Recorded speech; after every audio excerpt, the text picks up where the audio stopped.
I wouldn't want to get on the plane first. Have you ever flown first class? I have to see all the poor people walk by. It's awful. Hang on. Welcome to episode 27 of Hang On, the podcast, featuring Nick Hume and Blake Carroll. Ooh, now this is a good idea. This is good. This is golden. Hang on.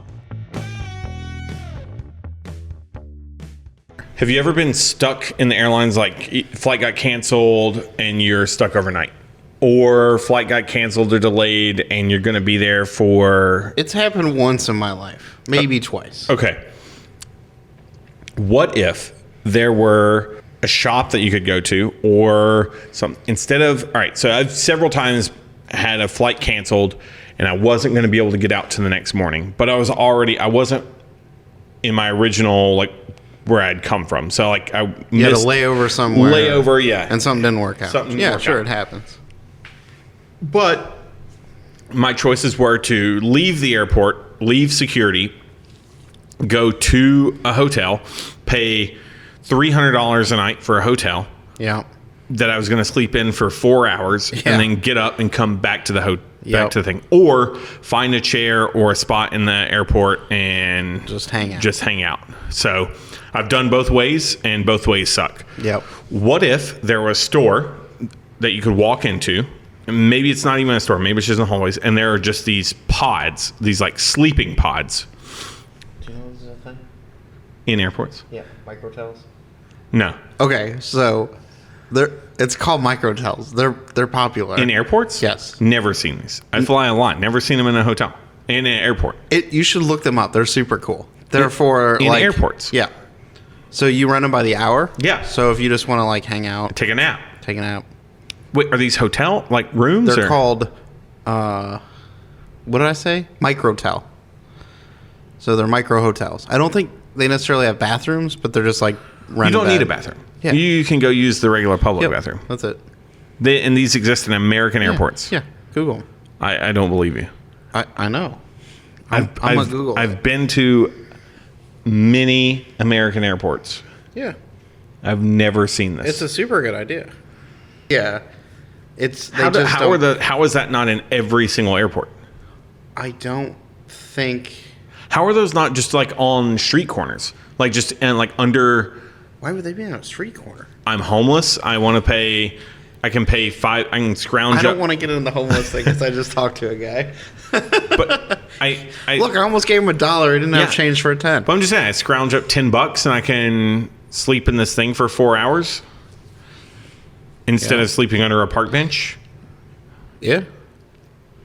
But I think the cost is the cleaning, so you have to have an attendant there all the time and like change out the sheets every single time. So like if you're running it per hour and everyone leaves at the same time and you have one person to make all the beds. I feel like you could automate that. Ooh, see, now you're actually thinking with portals. I love the idea of the Fifth Element style bed that cleans itself and redoes the sheets every day. I mean, it wouldn't be the nicest thing. Like, who's to say it has to be made and it's not just like it gets pulled off of the bed and then a new set of sheets and blankets like pops up that you can put on the bed yourself. Or like when you leave, you just have to throw the sheets and stuff into a container. Yeah, I always think about that, and I always think of like the family that has like 2 or 3 kids, and like one of the kids just pees on the bed, and they're like, "Yep, we're out," and they walk out. So then you go in there and you're like, "Oh, I have to deal with this now." Man, I'm upset that this is it. No, it's great. I just feel like this should be ubiquitous. Yeah, this should be everywhere because I should never have had to sleep in a chair in the airport. So on this same idea, because I still think we can make this a...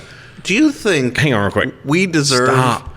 I can't handle it today. I've only had a beer and a half. I can't handle it. The comedy hashtag. Do you think we're adding enough? I don't know. I feel like some of our episodes are very funny and some of our episodes are not. I agree. Is this a funny one? I think if you have to ask, you know the answer. It's not funny. All right, so LAX just came up with this thing. What does LAX stand for? Los Angeles International. It doesn't stand for anything. That's just their airport code. I hate airport codes. That one's not even a bad one. All right, so LAX just came up with this thing. I think it's through the airport, and I saw it online on the interwebs. I was on the Wi-Fi, not the internet, the Wi-Fi. And I was like, that is awesome. I would definitely do that, except for it's kind of expensive. So it's like it's on the airport property. It is a miniature kind of hotel, we'll say. But the idea of it is you come there, you don't have to go through security lines. You don't have to go through anything at the airport. They have rooms with like little yards outside behind them. You check in there. They have security there at the little hotel, whatever you want. I think it's only like 8 or 9 villas, I think is what they call them. They screen they have TSA there. They screen your bags. You check in through your phone. Then when it's 30 minutes prior to your flight, a 7 Series BMW comes and picks you up and then drives you to the tarmac and drops you off at your plane, and then you walk on your plane. Now, I think it's about $2,000 per flight to do this. Now, I didn't do a whole lot of research into it, but if you had a family of 5 or 6, or 4 or 5, or a group of friends, and you could split that may not be that bad. But I see this, that's an awesome idea if you could do that on a larger scale and make it a little bit less expensive, right? So if I've got a family of 4 and I can spend $200 and check into this hotel thing, 2 hours before my flight, 2 or 3 hours before my flight, don't have to go through the security line, don't have to haul my bags around. My bags get taken to the airport. I get taken, or to the airplane. I get taken to the airplane, and my kids get to hang out in like their own little private room with their own space. I totally pay several $100s extra on top of the money I'm already spending on the flight to not just be miserable while I'm waiting on my flight. So here's a better idea. What if there was a TSA premium line that for $15 you got the shorter, more exclusive TSA line where they were a lot nicer, less condescending, and people that didn't want to pay $15 a head to go through the line got the general pop, They're in the big long lines, they're trying to see their family for Christmas, but they got a family of 16 so that they're stuck, right? They can't pay that money. But me, I can't wait in the lines, right? My wife's going to make me get to the airport 3 hours early.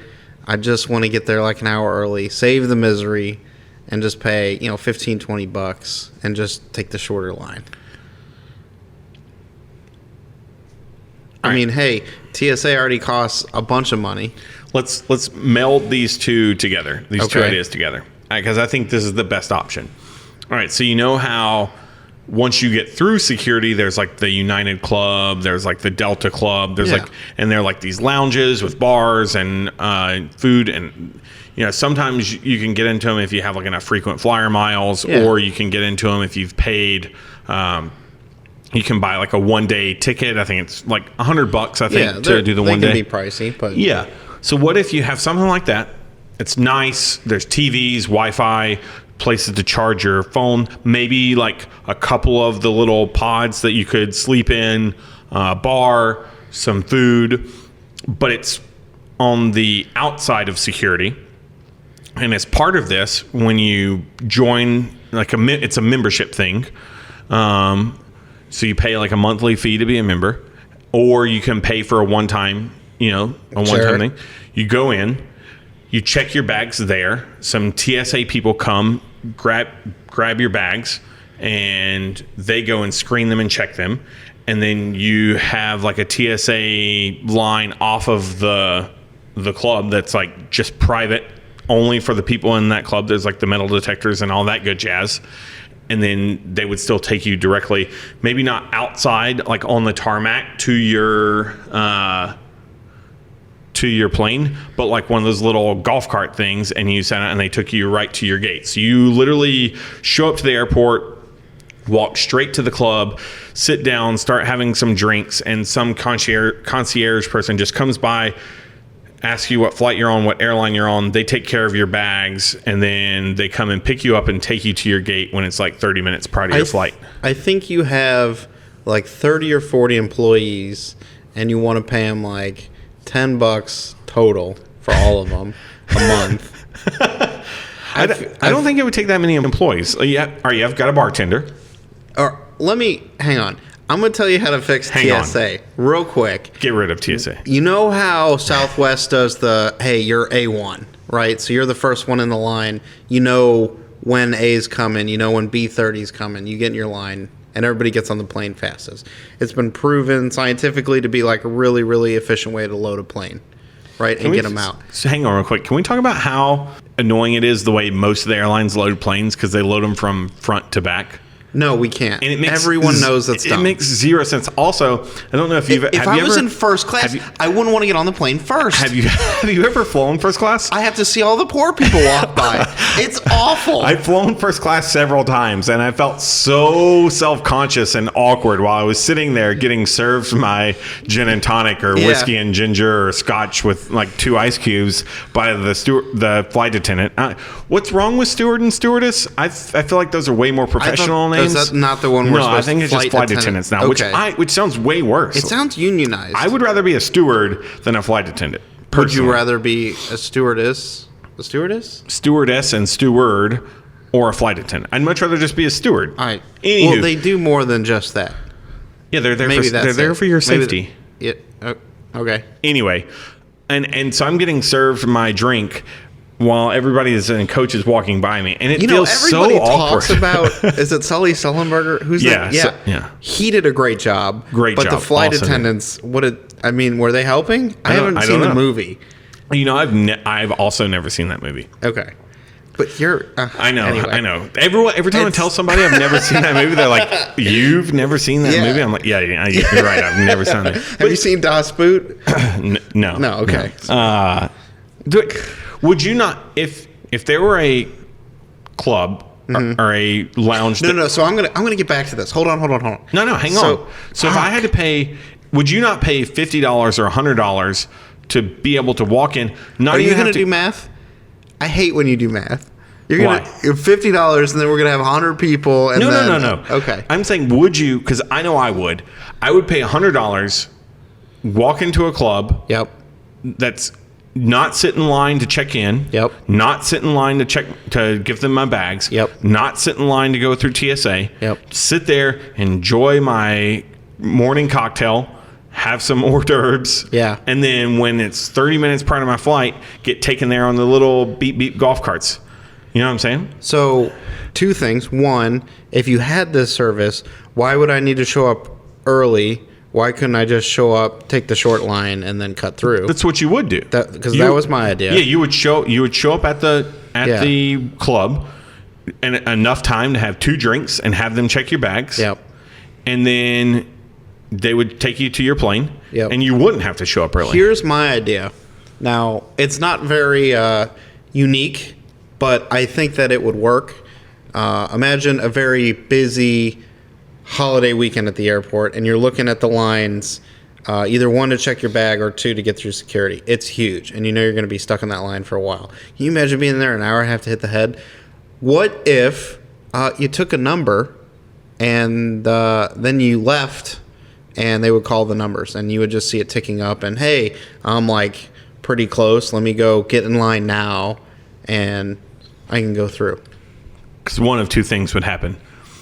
They would call your number, or you'd be getting close to your number, and you'd go basically get in line and end up in the same predicament you were in. Or no one would show up, but they would sit there. They'd be calling A5, and they'd wait for 30 seconds, and A5 wouldn't show up. So it'd be so backlogged that it would take much longer. You wouldn't be waiting in line. Yeah, but it'd be great. Usually at airports, there's nothing to do on the outside of security side of the airport. Except all the things that you would normally do. Are you leaving the airport? So what if you could register a time? I don't want to fix TSA. I feel like it's a stupid idea. Now, I do like the idea of getting a time like a window, like a window of TSA will give you maybe that's what we do. We pay for our own line. That's what I'm trying to do with this club, and you're trying to make it harder than it has to be. Why didn't you're always trying to like add monthly subscriptions? Why don't we just? It doesn't have to be monthly subscription, but if you're flying all the time, it could be one-time fee or a monthly subscription. I think if you had something like this, you would have to turn people away. Like you would have to. Yeah. There'd be so many people who would want to use it. Yep. That you'd have to be turning people away. Because if I could literally roll into a place, spend $100. Roll into this club where I can sit at a bar, have a nice drink, watch the news, watch sports, whatever the case may be. Just basically like throw my hands up in the air, and they take my bags and then take me to my gate when it's time for my flight. Yeah. I'd pay $100 every time I flew for that. So every single time. Let's roll it back. Let's say you're flying. I love Southwest. We're gonna say Southwest. Okay. And you want a drink, you want some breakfast stuff, and you don't want to wait in line at security. Here's my idea. You sit in the seat in the side that's just outside of security, right? I sit in a chair. It's a Southwest chair. I'm sitting here. I'm comfortable. Somebody from Southwest comes up with a tablet, and they're like, hey, are you checking bags? I'm like, yep, I got these 2 bags. Boom. She taps on her iPad, prints me out my boarding passes, and then she takes the bags away. I've checked my bags, and I didn't have to wait in the line. That's a pretty premium feature. And then I get my window of like, hey, we put 100 people through every 10 minutes. You're 9 to 9:15. So you're going to go get in the line, and from 9 to 9:15, they push you through. That way I'm sitting, I'm comfortable. They can have a lounge. They can not have a lounge on that side. And then 15 minutes later, I'm through the gate.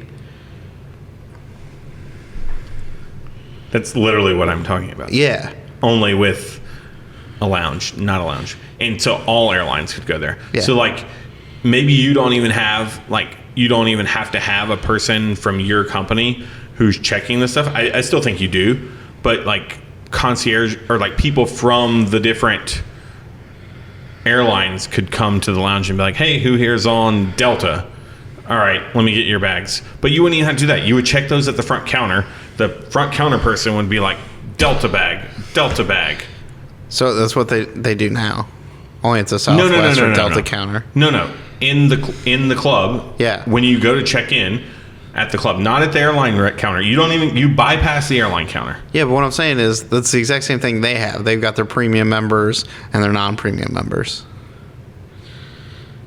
So you want to start your own airline without the aircraft? No, I'm catering to all airlines. Yeah. You go into the club. Yep. Drop your bags at the front gate. Yep. They take your bags to the airlines. The airlines process them. You don't have to deal with that. You don't talk to anybody from the airlines. Yeah. They do that. You've already got your boarding passes because you checked in online. They get your bags. They take them to the airlines. They have their own little like TSA line. That's I think the hang up that I have is if I can just buy my own TSA line, why wouldn't I? I don't get what you're saying. I don't think you can buy one.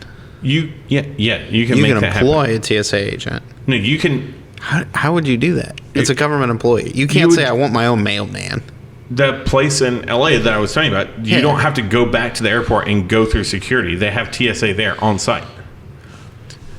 Also, you could literally just do what you're talking about, where you go to TSA and you're like, hey, I need to be able to get this many people through TSA between like 8 and 8:30. And they're like, okay, you just bring those by, bring them straight to the head of the line. They'll skip everybody kind of thing. Yeah.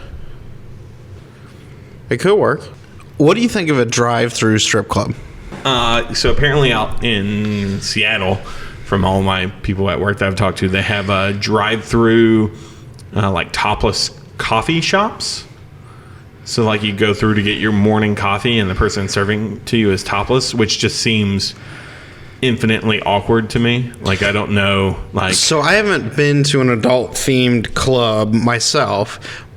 One of the reasons being I would feel that it's super awkward. Yeah, we're in the same boat. I had zero desire to go. Yeah. Because I just feel like it would be very awkward. Yeah, it's and awkward. When I was single, I went to bars or clubs to meet women to go home with / possibly go out on dates with later. And that's not what strippers are for. Yeah. So what I'm saying is, as I understand it, Strip clubs are very big in the evening, and they're really busy Friday, Saturday night. With more crowds, you get more people. What I'm saying is, look, you pull into what looks like a car wash. It closes. There's a one-way mirror that way. You get your anonymity. No one sees your car. You get whatever you need. I don't think you're allowed to touch girls anyway. So why don't we just make a car wash with Wi-Fi?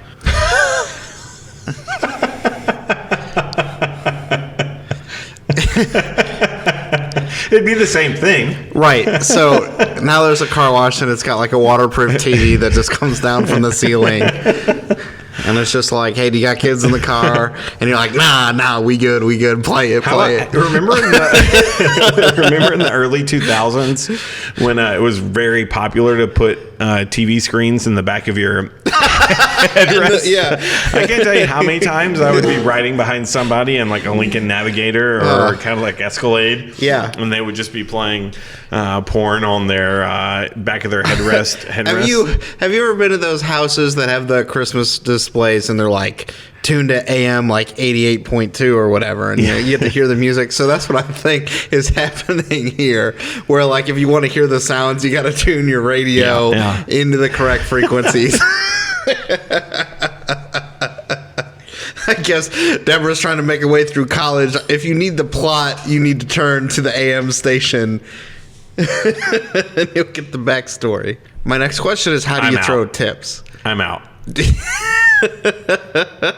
Why was your car wash $50? It's that wax. I hate you. All joking aside, someone's like, finally, an idea I could use. Finally, something I can get behind. What do you think the most popular car to go through that car wash would be? What's the Chevy minivan?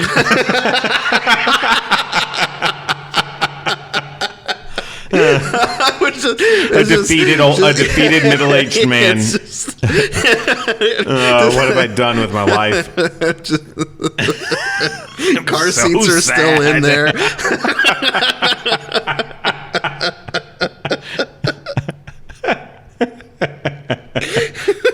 Happy Meal containers all over the floorboards.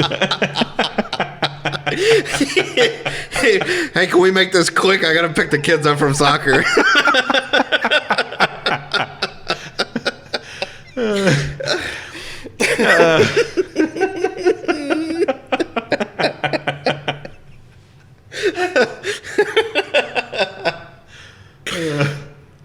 Oh man. Thank you for listening to our show. To participate, send your comments or business ideas to thehangonpodcast@gmail.com. Keep us motivated by subscribing to us on YouTube and iTunes, and tell a friend. This is the Hang On Podcast. It was an honor. See you next week.